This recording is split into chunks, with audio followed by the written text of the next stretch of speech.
De la misma manera, de manera análoga como vimos en las rocas sedimentarias, vamos a detenernos un momento en qué es lo que podemos datar o cómo podemos datar cada uno de estos procesos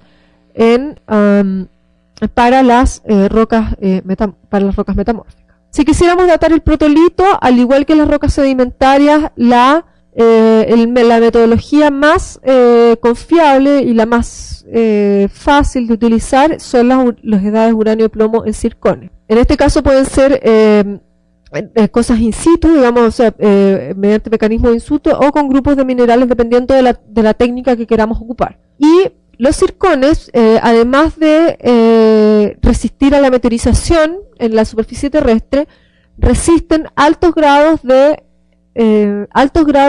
metamorfismo. Incluso las fases eclogitas y granulitas pueden resistir los circones sin ser alterados, sin ser reseteados, en el fondo sin ser destruidos, sin que pierdan isótopos necesariamente o que sean destruidos sus cuerpos cristalinos.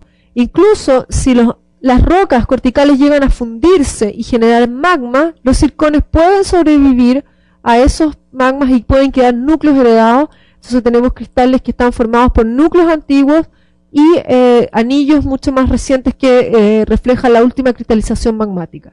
Entonces los circones están prácticamente, pueden registrar todo tipo de eventos ocurridos desde su generación. Son prácticamente indestructibles en ese sentido. No quiere decir que sean indestructibles, pero podrían ser.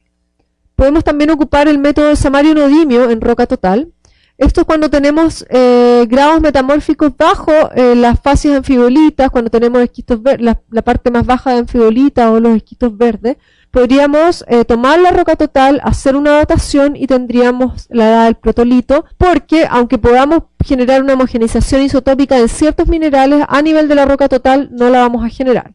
Lo mismo para el rubiostroncio, si tenemos rocas que han sufrido metamorfismo de fase zeolita o prehnita pompeyita, podemos tener, si hacemos un análisis de rubiostroncio en roca total, también vamos a tener, no tenemos homogeneización a nivel digamos, de una muestra de mano y podríamos obtener la edad del protolito, de la roca original. En estos dos casos necesitamos grados de metamorfismo bastante bajos para poder aplicarlo. En el caso de las edades uranio y plomo podemos tener cualquier grado metamórfico y aún así tener la edad del protolito. Pero para eso tiene que tener circones la roca, lo que no siempre ocurre. Luego tenemos el pic del metamorfismo. Generalmente el pic del metamorfismo lo vamos a datar identificando la asociación mineralógica de más alta temperatura o más alta presión.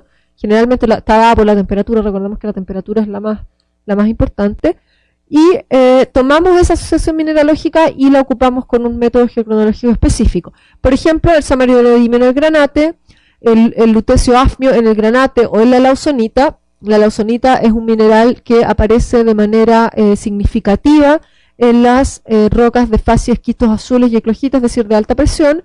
El rubiostroncio en anfíbolas y el potasio argón y el rubiostroncio en micas. En este caso específico del pic del metamorfismo están puestos en grado decreciente, es decir, el potasio argón y el rubiostroncio en micas sirven para rocas de metamorfismo de bastante bajo grado, ¿ya? Que no sobrepasen los esquistos verdes. Para las anfíbolas podríamos llegar a las zonas bajas de las zonas anfibolitas, y en la granate podemos llegar a esquistos azules y eclogitas, y el samario-neodimio a las fases granulitas, que son las de más alto grado. Si queremos datar el metamorfismo prógrado, podemos ocupar el samario-neodimio, lutecio afmio y rubiostroncio, sabiendo que la asociación que estamos datando es cuando aumenta la temperatura y la presión. Para el retrógrado ocupamos métodos como el argón-argón, potasio-argón y rubiostroncio en asociaciones minerales de metamorfismos más bajos, que generalmente son las anfíbolas, las micas y algún otro filosilicato que pudiésemos datar, algún otro tectosilicato como las plagioclasas o los feldespatos potásicos que pudiésemos datar en el metamorfismo prógrado cuando va bajando la temperatura y la presión. Entonces, esos son los diferentes tipos de procesos que uno puede datar con las metodologías que existen en estos momentos. Hay varias combinaciones de distintos tipos de metodologías con distintos tipos de minerales que se han ido desarrollando más o menos, pero casi todo son cosas más bien puntuales para un tipo específico, no. Ahora vamos a ver dos ejemplos de cómo se pueden datar diferentes procesos de metamorfismo en las rocas con distintos grados metamórficos. Entonces vemos la edad del protolito, donde tenemos ciertos geocronómetros, que son los minerales, que son resistentes al metamorfismo, es decir, que no sufren pérdida de isótopos con el aumento de la temperatura y la presión. Eso es lo que habíamos visto en el caso, por ejemplo, de las dataciones uranio y plomo. El zircón y la monazita pueden resistir el metamorfismo hasta en fases granulitas. El zircón es el zircón generalmente es un mineral que se produce de manera ígnea, magmática. Es difícil generar zircones metamórficos, hidrotermales y sedimentarios, no hay generación. Entonces el zircón registra la edad del protolito ígneo. La monazita es un mineral que también se puede generar en rocas ígneas, pero principalmente también en rocas metamórficas, digamos. Entonces si tenemos una roca metamórfica que después está sometida a un metamorfismo mayor, la monazita podría registrar esos distintos tipos de metamorfismos hasta la fase granulita. La datación de samarianodimio, como les decía, el piroxeno, que es susceptible de ser datado en samarianodimio, puede resistir hasta las fases anfibolitas, pero en realidad los grados bajos, las temperaturas y presiones bajas de la fase anfibolita. La datación de rubio estroncio, si tenemos anfíbolas que son ígneas, primarias del protolito, pueden resistir metamorfismo hasta las fases de esquistos verdes sin alterarse. Y las dataciones rubio estroncio y argón-argón pueden ser hechas en mica, que resisten un metamorfismo hasta fases subesquistos verdes, es decir, zeolitas y prehnititas pompeyitas. Es decir, bajas temperaturas y bajas presiones, metamorfismo de muy bajo grado. Ahí podemos tener nosotros dataciones de rubio estroncio y argón-argón y tener la edad del protolito todavía. Una cosa muy importante es, como yo les decía, identificar si el mineral que se va a analizar es un mineral metamórfico o es un mineral relicto. Es decir, no tiene ningún sentido que uno analizar una anfíbola con rubio estroncio pensando que va a datar el protolito si en realidad esa anfíbola está generada en un metamorfismo de fase anfibolita y es un mineral metamórfico. Obviamente ahí lo que se va a obtener es la edad del metamorfismo y no del protolito. Eso es muy fácil de identificar con un buen estudio petrográfico y con un buen estudio de campo. Ahí es donde uno puede saber perfectamente qué es lo que se quiere, uno puede saber muy bien qué es lo que se puede datar. Vemos acá un ejemplo de dataciones in situ de monazitas. En la zona de la izquierda vemos imágenes de microsonda iónica de monazitas. Las microsondas iónicas son microsondas que lanzan haces de iones sobre los minerales y reciben de vuelta iones secundarios y a partir de las informaciones recibidas construyen imágenes y también pueden hacer análisis de contenido absoluto de elementos e isótopos. Entonces, lo que vemos acá es una monazita que tiene dos composiciones diferentes en términos del torio y del samario, que son dos, el samario es una tierra rara y el torio es un elemento de la serie de los actínidos, que el torio es radioactivo y genera isótopos de plomo, así que sirve para las dataciones de uranio y plomo. Y el samario es una tierra rara que el caso de la monazita las incorpora en gran cantidad. Las tierras raras son elementos muy minoritarios, muy trazas, en muy pequeñas cantidades, pero en el caso de la monazita pueden ser bastante importantes los contenidos. Entonces, en este ejemplo específico de Rasmussen se ve que hay dos zonas con contenidos diferentes de samario, una zona muy pequeña de 0,05 milímetros y una más grande, digamos, y esa misma diferenciación se identificó en términos del contenido de torio. Y eso corresponde a un núcleo heredado de una monazita ígnea y a toda una recristalización metamórfica que está dada aquí por la zona más oscura, tanto en el samario como en el torio.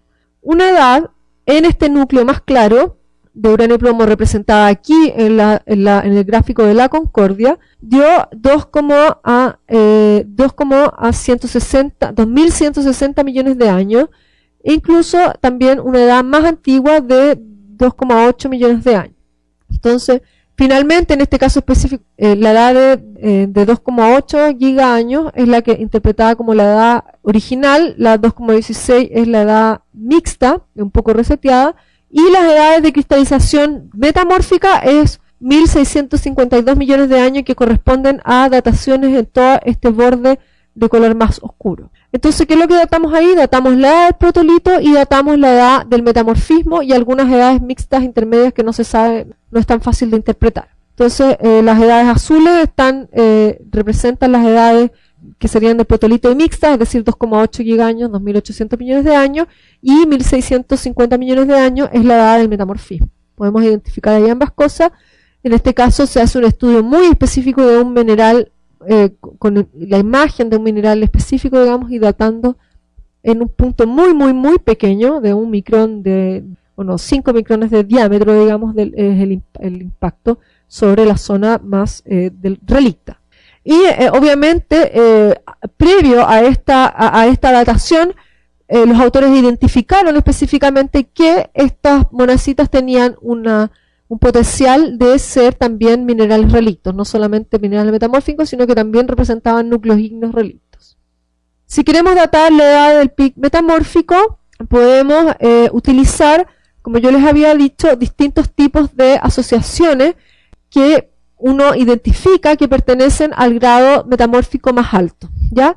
Uno de los casos más importantes es la datación de samario neodimio en granate, también la datación de uranio plomo en monacita, suponiendo que las monacitas son solamente metamórficas y que no tienen núcleos heredados ígneos, la datación de lutecio asmio en la ausonita, y la datación de ruido estroncio en anfíbola, y la datación de argón-argón en micas o anfíbola, eso ya para pic metamórficos bajos. El ejemplo que se muestra a la derecha es la edad de una lausonita en unos esquistos azules. Estos esquistos azules son esquistos de alta presión, que lo que indican es la existencia de una corteza continental, es decir, una colisión continental, donde una capa continental bajó sobre la otra y luego por compresión, porque siguen comprimiéndose los dos continentes, colisionando, sube hasta la superficie de manera bastante rápida y logra mantenerse estable, metaestable, digamos, cerca de la superficie. Y las edades le da 145 millones de años en lutecio asmio. Lutecio asmio es un método geocronológico que no es muy común, hay pocos minerales que sirven y la lausonita es uno de ellos, y la lausonita es un mineral muy abundante en las rocas de alta presión, así que se ha desarrollado últimamente este método como un método geocronológico bastante importante. También podemos identificar la edad del metamorfismo prógrado y retrógrado. Sin embargo, en este caso específico no existe un mineral o un geocronómetro específico que nos pueda dar la edad del metamorfismo prógrado y retrógrado. Lo que se hace aquí es combinar distintos métodos sobre distintos minerales de una asociación de rocas específicas. Y es allí, en esa combinación, donde podemos encontrar la progradación y la retrogradación. Vemos acá, en el gráfico de abajo, que el samario neodimio indica el metamorfismo prógrado, el uranio plomo indica el pic del metamorfismo, y el ruido estroncio indica el metamorfismo retrógrado, y están asociados a temperaturas. Ahora, los geocronómetros de por sí no indican temperaturas. Es posible que se puedan determinar, sobre todo en el caso de los minerales ígneos, pero para los minerales metamórficos es mucho más difícil establecer las temperaturas a las cuales los minerales se han formado. Entonces, la información de las temperaturas viene también de los estudios petrográficos y composicionales de los distintos minerales. Previo a haber analizado estos minerales, hay un estudio que define que existen una asociación de, por ejemplo, granate con grafito, que es una diferenciación prógrada. Hay una asociación de granate que no tiene grafito, que representa el pic del metamorfismo y que tiene asociado ciertos minerales que son datados por uranio plomo. Y luego está la aparición de muscovita y de asociaciones de plagioclasia biotita, que representan la baja de la temperatura a razón de 4 grados Celsius por millón de años. Entonces, lo que se obtiene es que el metamorfismo prógrado ocurrió a una razón de 9 grados Celsius por millón de años. La máxima temperatura que se alcanza es alrededor de 550 grados Celsius, y alrededor de los 432 millones de años es donde comienza o donde se sitúa la cristalización de granates del metamorfismo prógrado. El pic de la temperatura ocurre entre los 425 a 424 millones de años, que está dada por el análisis de centros de granates y anillos de granates, es decir, el granate crece en distintas etapas y uno data las dos partes y puede obtener distintas edades y saber en qué momento ocurrieron los pics del metamorfismo. Y las edades de uranio y plomo dan el pic principal, están hechas en monacita, si mal no recuerdo, y dan alrededor de 424 millones de años, para luego bajar a una razón de 4 grados Celsius por millón de años, dada por la asociación primero de muscovita y luego de plagioclasia biotita, que ocurre más o menos a los 390 millones de años. Entonces, así podemos nosotros determinar la historia del metamorfismo progradiente y retrógrado de una roca, teniendo siempre un estricto control petrográfico de los minerales y rocas que son analizados. ¿Ya? No se puede obtener ninguna de estas conclusiones si uno tomara los minerales de las rocas, estos mismos minerales de las rocas, sin tener ningún control petrográfico, no podría determinar o llegar a ninguna conclusión que le permitiera determinar que ha habido estas variaciones termales en el tiempo. Finalmente, lo que tenemos es el desarrollo últimamente de las dataciones de samario neodimio en granates. Los granates son minerales metamórficos que en general se van formando en pulsos de metamorfismo, no tienen un crecimiento continuo, y con los análisis analíticos, con las técnicas analíticas, se puede ver que varían composicionalmente de manera significativa. Lo que vemos acá es que cada uno de estos anillos de color refleja una composición específica del granate, diferente al anillo anterior, ¿ya? Los granates son, como ya dije, típicos minerales metamórficos, reflejan condiciones de grado medio y alto, es decir, temperaturas medias a altas, y generalmente están químicamente sazonados, lo que implica que hay variaciones físico-químicas en el metamorfismo. Entonces, las variaciones composicionales de los granates se pueden correlacionar directamente a variaciones en la composición de los fluidos, en la temperatura y también probablemente posiblemente a variaciones, pero de menor grado de presión. Pero sí, necesariamente a variaciones en los fluidos que están circulando y a variaciones en la temperatura. Entonces, la datación samario neodimio de estos diferentes anillos composicionales puede entregar una información sobre la velocidad del metamorfismo. Antiguamente, antes de que se desarrollaran las técnicas de datación in situ, lo que se podía hacer era datar el centro de los minerales y luego las partes externas de los minerales y saber cuál había sido la velocidad de crecimiento de ese granate y saber un poco cuál había sido los rangos de metamorfismo progrado o retrógrado. Pero ahora ya con estos trabajos que se ven acá, a lo que se puede llegar son los diferentes pulsos de crecimiento de los minerales. Entonces lo que se ven acá son las distintas isócronas, cada una de las pendientes de las isócronas revela una variación en edad y acá están normalizadas en relación con la más nueva, digamos, esta de acá es la más nueva, y acá se van envejeciendo. Y lo que se ve es que hay pulsos de metamorfismo donde puede crecer más rápidamente acá. Por ejemplo, esta zona de aquí es donde creció más rápidamente el mineral y luego comienza a crecer de manera más lenta hasta llegar a la última zona externa donde ya el mineral no sigue creciendo. Entonces esos son estudios más específicos que se han podido lograr a partir de la datación de distintos minerales metamórficos que implican mucho más las velocidades de proceso más que las edades de un resultado específico final. Un mineral final, lo que se está viendo y tratando de ver es más bien las velocidades de evoluciones de presiones y temperaturas. Con eso podríamos dar por terminada el capítulo de la geocronología y la petrogénesis de rocas sedimentarias y metamórficas. Voy a terminar sugiriendo la bibliografía, un libro muy importante para poder y bastante amigable, digamos, para poder ver cómo se utilizan los distintos métodos geocronológicos. Es el libro de Günter Faure, que también en la última edición incluyó a Teresa Mensing, que se llama Isótopos, Principios y Aplicaciones. Es uno de los libros de cabecera, digamos, para toda la geocronología o el trazado isotópico, y tiene varias ediciones, pero cualquiera de las tres es muy útil para poder estudiar bien la geocronología. Después está el libro de geología física de Edward Tarbox, que introduce la mayor cantidad de los conceptos que nosotros hemos visto de una manera de principiante, de alumno de pregrado, de geología. Es muy completo. Y finalmente, para profundizar en los conceptos de petrología ígnea y metamórfica, uno puede leer el libro de Winter, Principios de Petrología ígnea y metamórfica, que también es muy importante, sirve tanto para estudios de pregrado como posgrado, o simplemente para acercar un poco algunos conceptos a las personas que no tienen una relación directa con la geología.